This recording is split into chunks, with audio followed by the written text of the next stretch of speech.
Hello， 大家好，我是兜兜。今天兜兜为大家带来的是唐三海神9考的第5考。唐三的第5考要求他在3天之内一个人挑战7位封号斗罗，并且获胜。同时，史莱克七怪其他几个小伙伴第5考的内容也是挑战封号斗罗，不同的是，他们只需要挑战1名封号斗罗，并且他们还有宁荣荣的超强辅助。唐三几人都是陆地上的魂师。而他们的考核内容是在海神岛上挑战海斗罗。当然，在考核时，海神岛7圣柱这7位封号斗罗不会借用各自守护圣柱的海神之力。这7位中最强的是95级左右的海龙斗罗。接下来依次是海毛、海鬼、海女、海马、海星和海幻。戴沐白的考核官是海毛斗罗，朱竹清的考核官是海女斗罗，奥斯卡的考核官是海马斗罗，马红俊的考核官是海鬼斗罗。奥斯卡作为一个辅助系的食物魂师，非常需要唐三的帮助，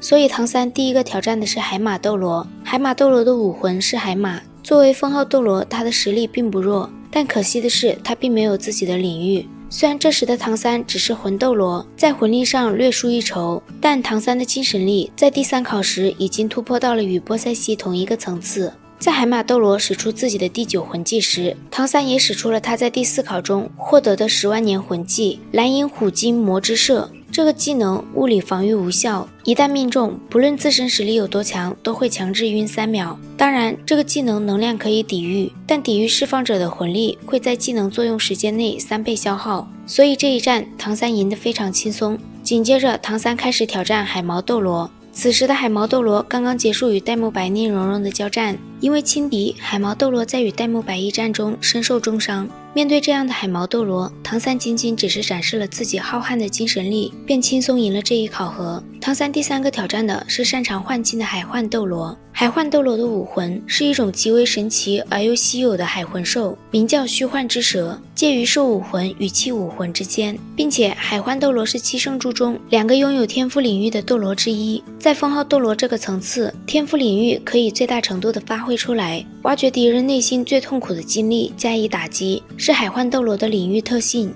而海幻斗罗的领域幻境并不是迷惑，而是完全成为真实的情况，在幻境中受到的攻击造成的伤势是会作用到现实中的。所以虽然唐三的紫极魔瞳是迷幻领域的克星，但是唐三想要挑战海幻斗罗，就必须要进入到他的领域之中。唐三放出了在如意百宝囊中的小舞，两人一起面对这场考核，在这个幻境之中完美的再现了星斗大森林唐三与小舞被炎等人追杀的场景。虽然一旁的小舞告诉唐三这是幻境，让他不要冲动，但对唐三而言，小舞是最重要的，就算这是幻境，他也无法忍受有人在他面前伤害小舞。疯狂的杀意涌出，在幻境中将当初伤害他和小舞的人全部斩杀，但却依旧无法阻止幻境中的小舞献祭。唐三再次感受到自己无法承受的痛苦，怒意大发的他动了杀心，以领域对抗领域。而怒火之中的唐三精神力迸发出了前所未有的杀伤力。他将海幻斗罗的武魂真身破除之后，正准备杀了他的时候，被小舞用自己的第5魂技柔骨锁锁住了。小舞告诉唐三，这里是海神岛，不管怎样都不能杀人。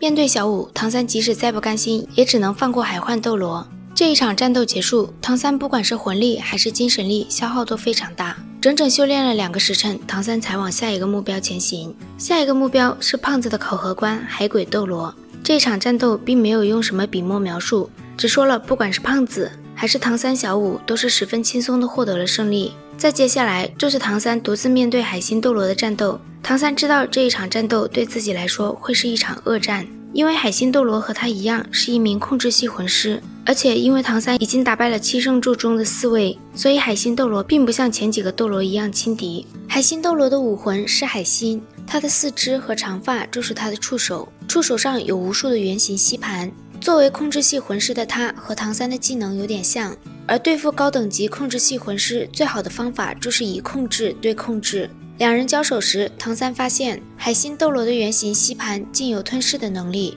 海星斗罗的吞噬能力虽然只是他的第3魂技，但却是他武魂海星的天赋技能。因为唐三自身精通吞噬，凭借着他强大的精神力与蓝银领域，强行封锁了海星斗罗的吞噬效果。不过海星斗罗毕竟是封号斗罗级别的，他的吞噬能力就连唐三也有点抵挡不住。唐三的蓝银霸王枪穿破了海星斗罗的触手，却没想到海星的第五魂技竟然可以修复自身受到的伤害。超强的恢复能力，柔韧的战斗方式，通过吞噬对手的能量来削弱对方，增强自己，这是海星斗罗一贯的战斗方式。海星斗罗的第9魂技叫千触万吸，可以吞噬触手所及范围内任何形态的能量，领域能量也不例外，并且会将这些能量注入自身，补充所消耗的能量。面对海星斗罗最强的第9魂技，唐三很清楚，就算是他施展出最强的攻击，也绝对无法挣脱，所以他选择继续以吞噬对吞噬。这个时候，奥斯卡的能力就显示出来了。唐三在吃下亢奋粉红肠的同时，又吃下了一颗坚挺金苍蝇。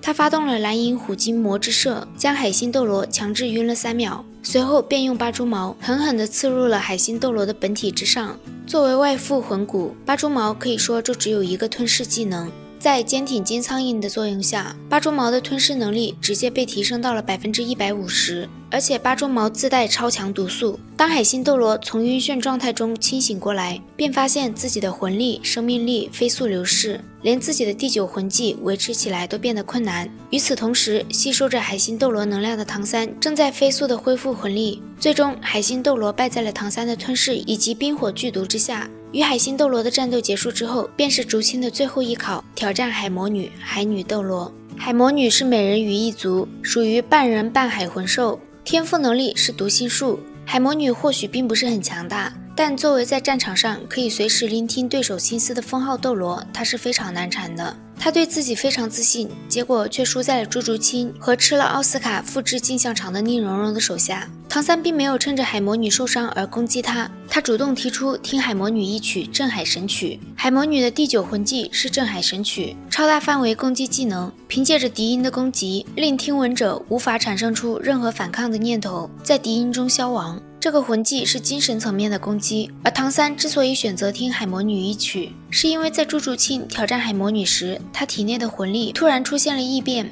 他的武魂蓝银皇似乎受到了特殊刺激，在唐三体内横冲直撞。而玄天宫内力为了保护唐三，将唐三的身体作为战场，与这股气息展开了搏斗。冥冥中有一股思绪引导着唐三说出听海魔女演奏的话，而镇海神曲的演奏并没有伤害唐三，甚至辅助着唐三体内沸腾的2股能量重新开始了融合的过程。与此同时，他身上拥有魂骨的5个地方也再次开始发热，温度最高的就是与瀚海乾坤罩融合后的头部魂骨。海魔女没有想到自己最强的第9魂技对唐三没有任何影响，虽然她很不甘心，但在自身魂力支撑不下去之时，还是停止了笛声。而此时的唐三身上也发生了巨变，唐三的第5魂环是可以随着自身的陈述能力增强而进化，但因为他的第6魂环是10万年魂环，所以早就可以进化的第5魂环一直在被压制着。在唐三吸收了邪魔虎鲸王的魂环时，他已经具备了足够的承受力，但却缺一个强烈的刺激。这次他先后挑战数位海神七圣柱守护斗罗，成为了进化的导火索。在他吸收了海星斗罗庞大的能量和生命力时，第5魂环的蓝银皇被彻底唤醒，导致体内蓝银皇气息与玄天宫内力相互排异。而在海魔女镇海神曲的威压帮助下，唐三的第5魂环终于完成了这艰难的进化过程，冲破了极限，进入到了红色的10万年境界。最后一场，唐三将要面对的是七圣柱中最强的海龙斗罗。剑斗罗曾经说过，95级和94级的封号斗罗之间的差距是质的飞跃。唐三让自己的状态恢复到巅峰时，才挑战海龙斗罗。海龙斗罗是强攻系封号斗罗，他的武魂是海龙，在品质上绝不次于蓝电霸王龙家族所拥有的蓝电霸王龙武魂。唐三第一时间释放了自己的蓝银领域，但却被海龙斗罗的领域破了。海龙斗罗的领域名叫破魔，效果只有一个，那就是破除一切领域能力，所有拥有领域的强者都要受到这个领域的制约。领域不可用，唐三只能选择与海龙斗罗硬碰硬。唐三在与海龙斗罗的战斗中使出了鬼影迷踪、玄玉手、控鹤擒龙。海龙斗罗与唐三的交手彻底点燃了他战斗的欲望，但在这个时候，唐三却叫停了战斗，说想要换种方式与他比赛，不使用任何魂环、魂骨技能，只凭借武魂搏斗来决出胜负。此时的海龙斗罗并不知道唐三是双生武魂，虽然他的领域能够破除唐三的2大领域，但唐三的4个10万年魂环以及他5块魂骨带来的诸多技能，让海龙斗罗有些忌惮，所以他便答应了唐三的要求。毕竟他的武魂是海龙，而他们的战斗地点又是海中海，所以他认为自己并不吃亏。但在看到唐三收起蓝银皇，放出昊天锤之时，他也意识到自己好像上当了。唐三使出了经过他自己改良之后与鬼影迷踪结合在一起的乱披风之舞，而海龙斗罗也使出了自己的自创魂技舍身技。舍身技在不进行任何防御的状态下，将攻击力提升到200%，